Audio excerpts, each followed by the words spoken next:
I love a few of these games on tap, and I love what we've seen from Missouri as of late. And if you've been backing them, which I know you have, certainly in the first half, you've been cashing a ton of tickets here. This team is playing with Dennis Gates, some of the best basketball we have seen. The question is, getting a ton of points in Knoxville tonight, is it worth backing them in this spot against Tennessee? You know, Joe, as luck would have it, I was at Dennis Gates' last home game at Cleveland State before he departed for Missouri. And I remember the scoreboard broke in that game. And he looked up to the sky and said, you can almost see in his eyes, will some Power 5 program please sweep me up and offer me more money so I can get out of this building, which doesn't have a working scoreboard. So good for him. He's in Missouri. This Missouri team, Joe, as you noted, is playing well. They have won 7 of 8. They just posted their biggest road win in terms of margin over another ranked opponent in school history, 88-61 over Mississippi State.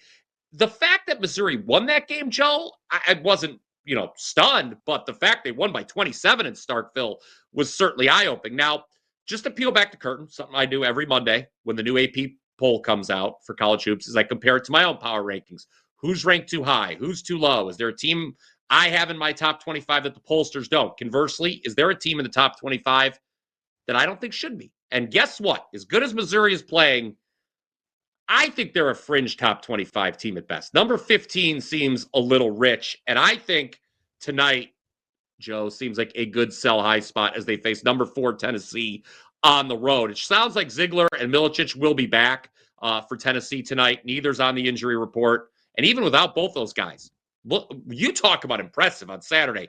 Tennessee beating Florida by 20 without 2 starters. Doesn't get much more impressive than that, in my opinion. Held them to 44 points here in Knoxville. And Missouri's team total, I want to look at the team total here, 63.5. And I think that's too high. Whether or not you think the spread for this game is too high, I think we all understand Tennessee always plays great defense. Ken Palm has them number 1 defensive rating, just 58.6 points per game allowed. And the one game Missouri lost over the last couple weeks, Joe, it was a 5% play for me. I took Texas against them. Mizzou scored just 53 points. I don't see the Tigers replicating the shooting from the weekend. They were 15 of 32 from 3, 55% overall from the field. Missouri team total under 63.5 is how I would play this one. Yeah, I can't think of anything scarier than peeling back the curtain and seeing you. But let me ask the question here, Brian. I'll do my best Teddy Covers impersonation here.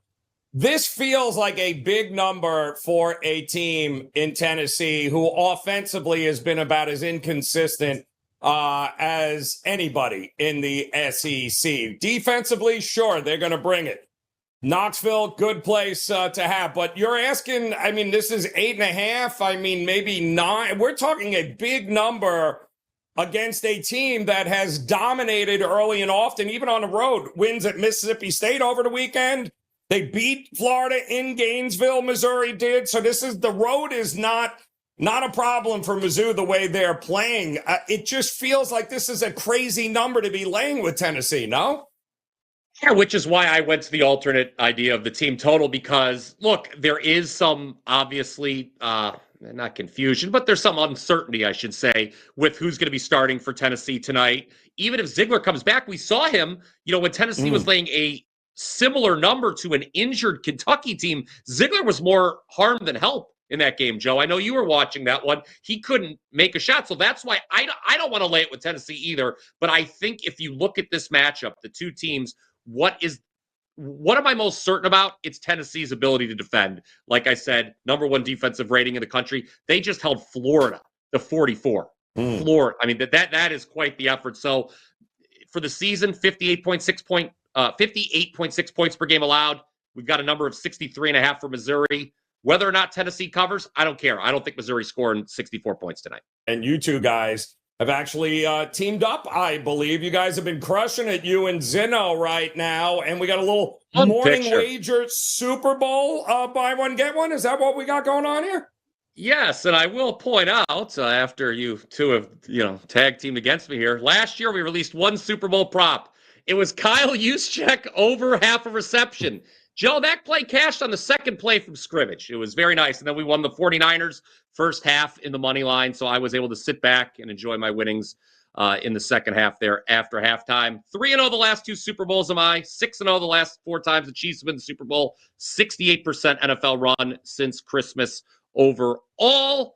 And yes, as you see right there, Mark Zino and I, you can get all of our Super Bowl selections, the 2 of us. That is 7 plays total for just $69. That's less than $10 per play, if my math is correct, Joe. And each of us has a 5% play included there. So you're basically, 2 5% plays on their own would run you 70. So you're basically getting 5 plays for free. And just to clarify here, none of the plays are the same. None are against each other, obviously. So you're getting 7 different wagers for the Super Bowl for just $69 from Mark and I. Of course, check out the Morning Wager every single day, Monday through Friday, here on Wager Talk TV.